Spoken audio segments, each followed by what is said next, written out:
France Histoire et Civilisation présente Les Confessions de saint Augustin, œuvre majeure de la pensée occidentale, rédigée à la fin du IVe siècle. Texte du domaine public. Traduction française de Monsieur Moreau, publié en 1864. Livre deuxième. Désordre de sa première jeunesse. Ses débauches à l'âge de 16 ans. Larcin dont il s'accuse sévèrement. Chapitre 1er. Désordre de sa jeunesse. 1. Je veux rappeler mes impuretés passées et les charnelles corruptions de mon âme, non que je les aime, mais afin de vous aimer, mon Dieu. C'est par amour de votre amour que je reviens sur mes voies infâmes dans l'amertume de mon souvenir, pour savourer votre douceur, ô délices véritables, béatitude et sécurité de délices, qui recueillez en vous toutes les puissances de mon être dispersées en 1000 vanités loin de vous, mon centre unique.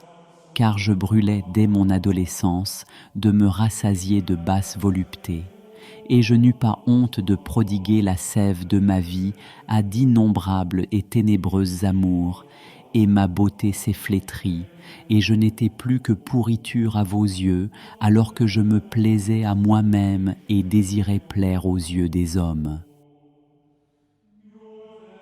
Chapitre 2. Ses débauches à 16 ans. 2.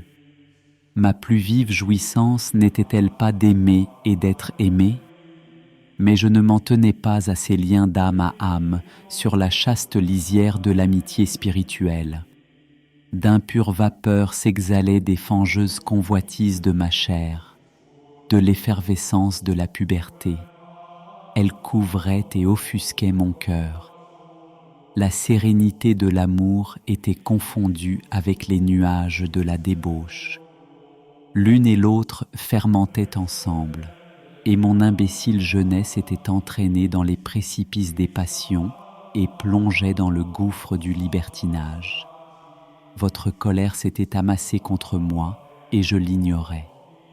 Au bruit des chaînes de ma mortalité, j'étais devenu sourd, j'expiais la superbe de mon âme, et je m'éloignais de vous, et vous me laissiez, et je m'élançais, et je débordais, et je me répandais, et je me fondais en adultère, et vous vous taisiez. Ô ma tardive joie, vous vous taisiez alors, et toujours plus loin de vous, je m'avançais dans les aridités fécondes en douleur, avili dans l'orgueil, agité dans la fatigue.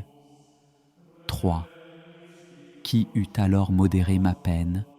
Qui m'eût borné à l'usage légitime de la fugitive beauté des créatures éphémères et de leurs délices, pour que les flots de ma jeunesse ne débordassent pas du moins la plage conjugale, s'ils ne pouvaient s'apaiser dans le but de la procréation des enfants, selon la prescription de votre loi, Seigneur, qui réglait la génération de notre mortalité et pouvait étendre une main adoucie pour émousser des épines inconnues au paradis, car votre toute-puissance est tout près de nous, lors même que nous sommes loin de vous.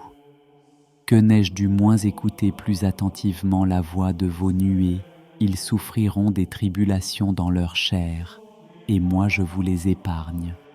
Il est bon à l'homme de ne point toucher de femme. Celui qui est sans femme pense aux choses de Dieu, à plaire à Dieu. Celui qui est lié par le mariage pense aux choses du monde, à plaire à sa femme. Que n'ai-je ouvert l'oreille à cette voix, eunuque de volonté en vue du royaume des cieux, dans l'attente plus heureuse de vos embrassements? 4. Mais je brûlais, malheureux, et livré au torrent qui m'entraînait loin de vous, je m'affranchis de tous vos commandements, sans échapper à votre verge. Qui le pourrait? Vous étiez toujours présent dans la miséricorde de vos rigueurs, abreuvant des plus amers dégoûts toutes mes joies illégitimes, pour m'entraîner à chercher les joies exemptes de dégoût, et où les eussé-je trouvées hors de vous, qui faites entrer la douleur dans le précepte, qui frappez pour guérir, qui tuez pour nous empêcher de mourir à vous? Où étais-je et dans quel lointain exil des délices de votre maison, à cette 16e année de l'âge de ma chair, qui prit alors le sceptre sur moi, esclave volontaire, livré sans réserve à la frénésie de cette passion, que notre dégradation affranchit de tout frein, mais que votre loi condamne. On ne se mit point en peine d'offrir le mariage au devant de ma chute. On n'avait à cœur que de me faire apprendre à bien dire, à persuader par ma parole. Chapitre 3. Vices de son éducation. 5. Et cette même année, ramené de Mador, ville voisine de notre séjour et mon premier pèlerinage littéraire et oratoire, j'avais interrompu mes études. On préparait la dépense d'un plus lointain exil à Carthage. Mon père, humble citoyen du municipe de Tagaste, consultant moins sa fortune que son ambition. Et pour qui ce récit? Pas pour vous, mon Dieu, mais en m'adressant à vous, je parle à tous les hommes, mes frères, si peu qu'ils soient ceux à qui ces pages tomberont entre les mains. Et pourquoi? Pour que tout lecteur considère avec moi de quel profond abîme il nous faut crier vers vous, et néanmoins se confesser de cœur, vivre de foi. Quoi de plus près de votre oreille? Quelle louange alors ne prodiguait-on pas à mon Père pour fournir, au-delà de ses ressources, au studieux et lointain voyage de son Fils? Combien de citoyens beaucoup plus opulents que lui étaient loin d'avoir tel souci de leurs enfants? Et ce même Père ne s'inquiétait pas si je croissais pour vous, si j'étais chaste, pourvu que je fusse diserte, ou plutôt désert sans votre culture, odieux, bon, vrai, seul maître du chant de mon cœur. 6. Or, à cet âge de 16 ans, des affaires domestiques ayant mis entre mes études un intervalle de vacances oisives, je vécus chez mes pères et mères, et c'est alors que les ronces des désirs impurs s'élevèrent au-dessus de ma tête, et nulle main n'était là pour les arracher. Loin de là, mon père s'aperçoit un jour, au bain, de ma pubescence qui déjà me couvrait d'un manteau de frémissantes inquiétudes, et, tressaillant comme à l'aspect de ses petits-fils dans sa joie, il en fait part à ma mère. Joie de l'ivresse où ce monde vous oublie. Vous, son créateur, pour aimer vos créatures au lieu de vous, enivré qu'il est du vin invisible d'une volonté pervertie et livré aux vils penchants. Mais déjà dans le cœur de ma mère, vous aviez commencé votre temple et jeté les assises de votre sainte habitation. Mon père n'était encore, lui, que simple catéchumène, et tout récemment. Elle frémit donc de pieuses épouvantes et trembla. Quoique je ne fusse pas encore fidèle, elle craignit pour moi ces voies tortueuses où s'engagent ceux qui vous présentent le dos et non la face. 7.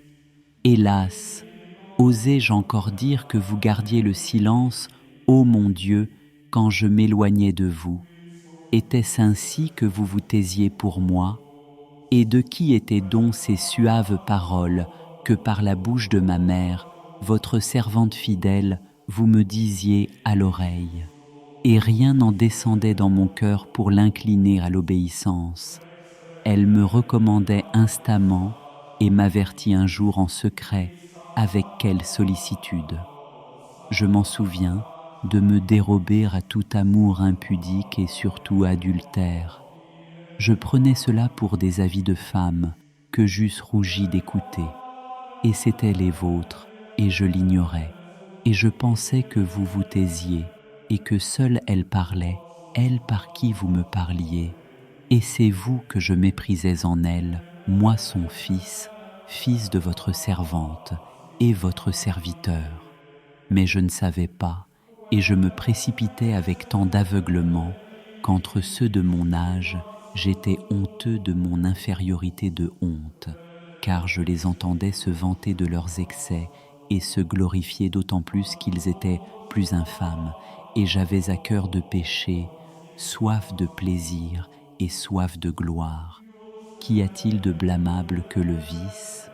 Moi, crainte du blâme, je devenais plus vicieux, et à défaut de crimes réels pour m'égaler au plus corrompu, je feignais ce que je n'avais point fait. J'avais peur de paraître d'autant plus méprisable que j'étais plus innocent, d'autant plus vil que j'étais plus chaste.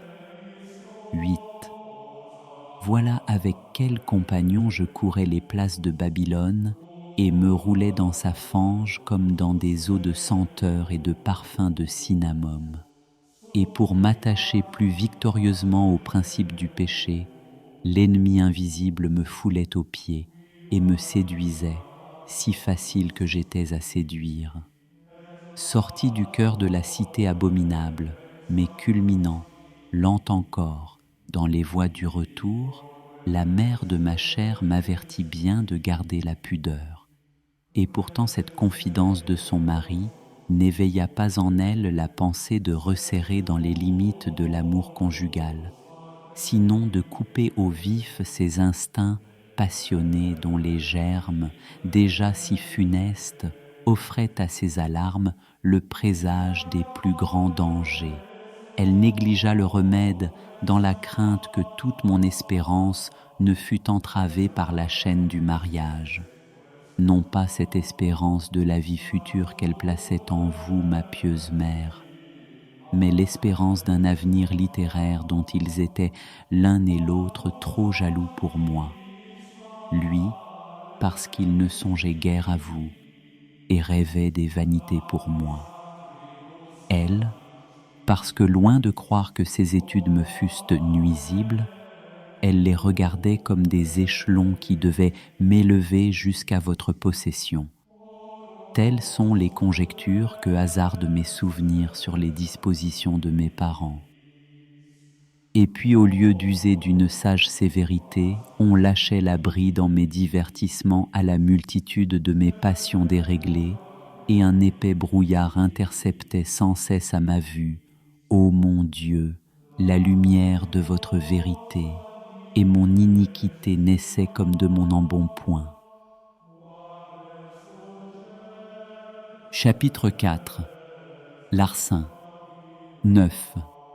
Le larcin est condamné par votre loi divine, Seigneur, et par cette loi écrite au cœur des hommes, que leur iniquité même n'efface pas. Quel voleur souffre volontiers d'être volé? Quel riche pardonne à l'indigent poussé par la détresse? Eh bien, moi, j'ai voulu voler, et j'ai volé sans nécessité, sans besoin, par dégoût de la justice, par plénitude d'iniquité, car j'ai dérobé ce que j'avais meilleur et en abondance.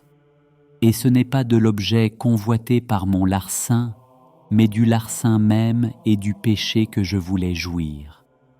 Dans le voisinage de nos vignes était un poirier chargé de fruits qui n'avait aucun attrait de saveur ou de beauté. Nous allâmes, une troupe de jeunes vauriens, secouer et dépouiller cet arbre, vers le milieu de la nuit, ayant prolongé nos jeux jusqu'à 7 heures, selon notre détestable habitude, et nous en rapportâmes de grandes charges, non pour en faire régal, si toutefois nous y goûtâmes, mais ne fût-ce que pour les jeter au pourceau, simple plaisir de faire ce qui était défendu. Voici ce cœur, ô Dieu, ce cœur que vous avez vu en pitié au fond de l'abîme. Le voici ce cœur, qu'il vous dise ce qu'il allait chercher là, pour être gratuitement mauvais, sans autre sujet de malice que la malice même.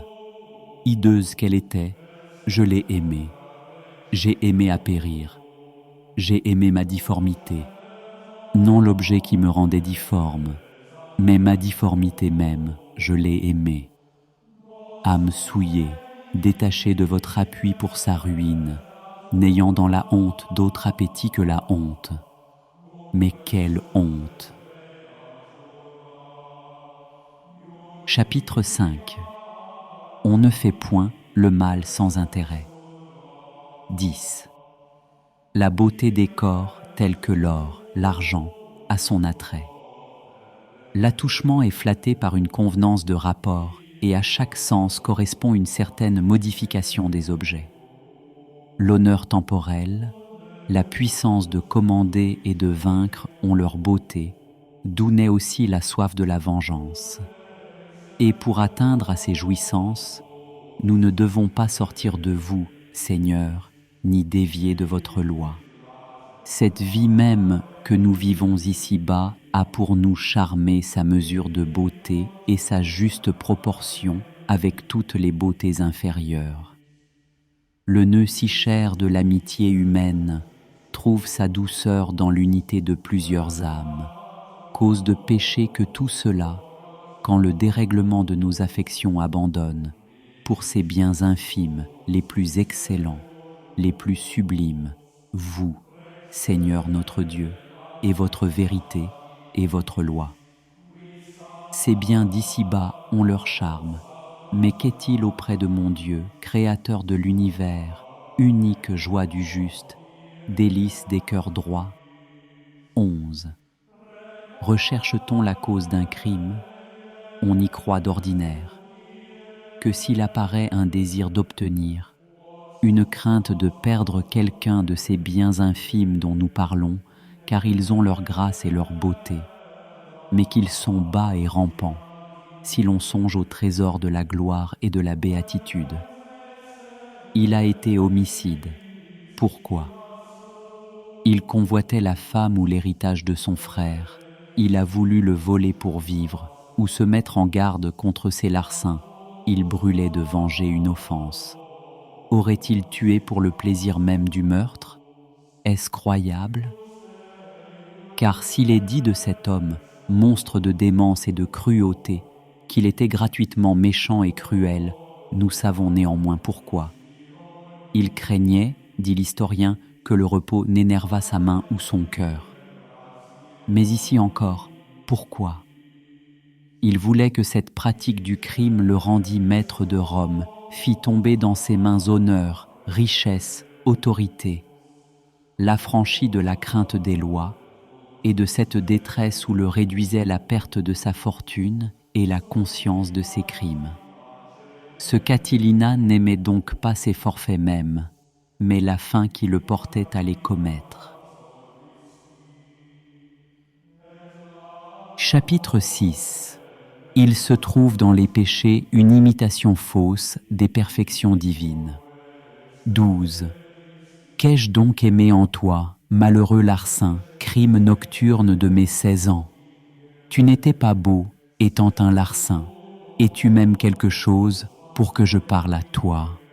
Ces fruits volés par nous étaient beaux, parce qu'ils étaient votre œuvre, beauté infinie, créateur de toutes choses, Dieu bon, Dieu souverain bien et mon bien véritable. Ces fruits étaient beaux, mais ce n'étaient pas eux que convoitait mon âme misérable. J'en avais de meilleurs en abondance. Je ne les ai donc cueillis que pour voler. Car aussitôt je les jetais, ne savourant que l'iniquité, ma seule jouissance, ma seule joie. Si j'en approchais quelqu'un de ma bouche, je n'y goûtais que la saveur de mon crime. Et maintenant, Seigneur mon Dieu, je cherche ce qui m'a plu dans ce larcin, et je n'y vois aucune ombre de beauté. Je ne parle point de cette beauté qui réside dans l'équité, dans la prudence, ou bien dans l'esprit de l'homme, sa mémoire, ses sens, sa vie végétative, ni de la splendide harmonie des corps célestes et de la terre et de la mer, se peuplant de créatures par une continuelle succession de naissances et de morts, ni même de cette beauté menteuse, voile des vices décevants. 13. Car l'orgueil contrefait l'élévation, et vous seul, ô mon Dieu, êtes élevé au-dessus de tous les êtres.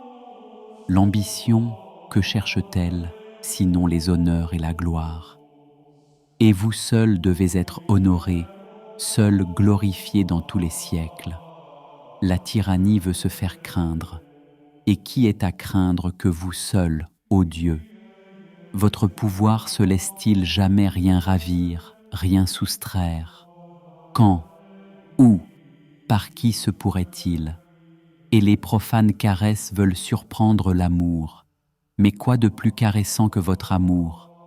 Quoi de plus heureusement aimable que la beauté resplendissante et souveraine de votre vérité?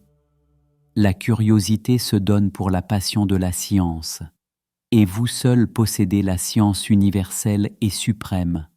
L'ignorance même et la stupidité ne se couvrent-elles pas du nom de simplicité et d'innocence parce que rien ne saurait être plus simple que vous, rien de plus innocent que vous, car c'est dans leurs œuvres que les méchants trouvent leur ennemi. La paresse prétend n'être que l'appétence du repos, et quel repos assuré que dans le Seigneur. Le luxe se dit magnificence, mais vous êtes la source vive et inépuisable des incorruptibles délices. La profusion se farde des traits de la libéralité, mais vous êtes l'opulent dispensateur de toute largesse. L'avarice veut beaucoup posséder, et vous possédez tout. L'envie dispute la prééminence, quoi de plus éminent que vous? La colère cherche la vengeance, qui se venge plus justement que vous? La crainte frémit des soudaines rencontres, menaçante pour ce qu'elle aime. Elle veille à sa sécurité. Mais pour vous, est-il rien d'étrange, rien de soudain? Qui vous sépare de ce que vous aimez? Hors de vous, où est la constante sécurité? La tristesse se consume dans la perte des jouissances passionnées, parce qu'elle voudrait qu'il lui fût aussi impossible qu'à vous de rien perdre. 14. Ainsi l'âme devient adultère, lorsque, détournée de vous, elle cherche hors de vous ce qu'elle ne trouve, pur et sans mélange, qu'en revenant à vous. Ceux-là vous imitent avec perversité, qui s'éloignent de vous, qui s'élèvent contre vous. Et toutefois, en vous imitant ainsi, ils montrent que vous êtes le créateur de l'univers, et que vous ne laissez aucune place où l'on puisse se retirer entièrement de vous. Et moi, qu'ai-je donc aimé dans ce larcin? En quoi ai-je imité mon Dieu? Faux et criminel imitateur. Ai-je pris plaisir à enfreindre la loi par la ruse, au défaut de la puissance, et sous les liens de la servitude, affectant une liberté boiteuse, ai-je trouvé dans la faculté de violer impunément la justice une ténébreuse image de la toute-puissance? C'est l'esclave qui fuit son maître et n'atteint qu'une ombre. Ô corruption, ô monstre de vie, ô abîme de mort, ce qui était illicite a-t-il pu me plaire, et par cela seul qu'il était illicite? Chapitre 7. Action de grâce. 15. Que rendrai-je au Seigneur qui délivre mon âme du trouble de ses souvenirs? Que je vous aime, Seigneur, que je vous rende grâce et confesse votre nom, ô vous qui m'avez remis tant de criminelles et abominables œuvres. À votre grâce, à votre miséricorde, je rapporte d'avoir fondu la glace de mes péchés. À votre grâce, je rapporte tout ce que je n'ai pas fait de mal. Et de quoi n'étais-je point capable, ayant aimé le crime sans intérêt? Et je confesse que tout m'est pardonné, et le mal que j'ai fait de gré, et celui que m'a épargné votre miséricorde. Quel mortel, méditant sur son infirmité, oserait attribuer à ses propres forces sa chasteté et son innocence, et se croirait en droit de vous moins aimer, comme s'il eût eu moins besoin de ce miséricordieux pardon que vous accordez au repentir des pécheurs. Que l'homme qui, docile à l'appel de votre voix, a évité tous ces désordres dont je publie le souvenir et l'aveu, se garde de rire s'il me voit guéri par le même médecin à qui il doit de n'avoir pas été, ou plutôt d'avoir été moins malade, qu'il vous en aime autant, qu'il vous en aime davantage, reconnaissant que celui qui me délivre est le même qui l'a préservé des mortelles défaillances du péché. Chapitre 8. ce qu'il avait aimé dans ce larcin. 16. Malheureux, quel avantage trouvais-je donc alors dans ces actions dont aujourd'hui la pensée me fait rougir, et surtout dans ce vol où je n'aimais que lui, rien que lui, rien sans doute, car lui-même n'était rien pour moi cependant, un surcroît de misère. Et pourtant seul je ne l'eusse pas fait. Ma mémoire me représente bien mon âme, alors, non, seul je ne l'eusse pas fait. C'est donc en outre la société de mes complices que j'ai aimé. J'ai donc aimé autre chose que le vol. Mais quoi? Rien, car cela même encore n'est rien. Qu'y a-t-il donc là en réalité? Qui me l'enseignera que celui qui éclaire mon cœur et en dissipe les ténèbres? Quelle est enfin la cause de cet acte coupable? Mon esprit la recherche, il la poursuit, il veut la pénétrer. Si j'aimais ces fruits, si je les désirais, que ne les volais-je seul? Ne suffisait-il pas à ma convoitise de commettre l'iniquité sans envenimer par le frottement de la complicité les démangeaisons de mon désir? Mais ce plaisir que ces fruits ne me donnaient pas, je ne le trouvais dans le péché que par cette association de pécheurs. Chapitre 9. Liaison funeste. 17. Quel était donc cet instinct de mon âme? Vil et honteux instinct, âme misérable, tu t'es livré à lui. Quel était enfin cet instinct maudit? Oh, qui peut sonder l'abîme des péchés? C'était un rire malin qui nous chatouillait le cœur à l'idée de tromper un homme et de l'irriter. Pourquoi donc avais-je du plaisir à n'être pas seul? Seul, est-il plus difficile de rire? Il est vrai, et cependant, un homme est seul, et le rire s'empare de lui si un objet trop ridicule frappe ses sens ou son esprit. Mais moi, je n'eusse rien fait seul. Non, seul, je n'eusse rien fait. Oui, mon Dieu, voici devant vous la vivante souvenance de mon âme. Seul, je n'eusse pas commis ce larcin, n'en aimant pas l'objet, n'aimant que lui-même. Seul, je n'eusse trouvé aucun plaisir à le faire, je ne l'eusse point fait. Ô amitié ennemie, subtile séduction de l'esprit, ardeur de nuire et de dérober, inspirée par l'entrain et le jeu, sans cupidité, sans passion vindicative, sur un seul mot allons, dérobons, et l'on rougit de rougir encore. Chapitre 10. Élan vers Dieu. 18. Qui démêlera ces tortueux replis, ce nœud inextricable? Il recèle la honte. Je n'y veux plus penser, je ne le veux plus voir. C'est vous que je veux, ô justice, ô innocence, si belle au chaste regard, dont la jouissance nous laisse insatiables. En vous est la paix profonde et la vie inaltérable. Celui qui entre en vous entre dans la joie de son Seigneur. Libre de toute crainte, il demeure souverainement bien dans le bien souverain. J'ai dérivé loin de vous et je me suis égaré, mon Dieu. Mon adolescence s'est écoulée hors de votre stabilité et je suis devenu à moi-même une contrée d'indigence.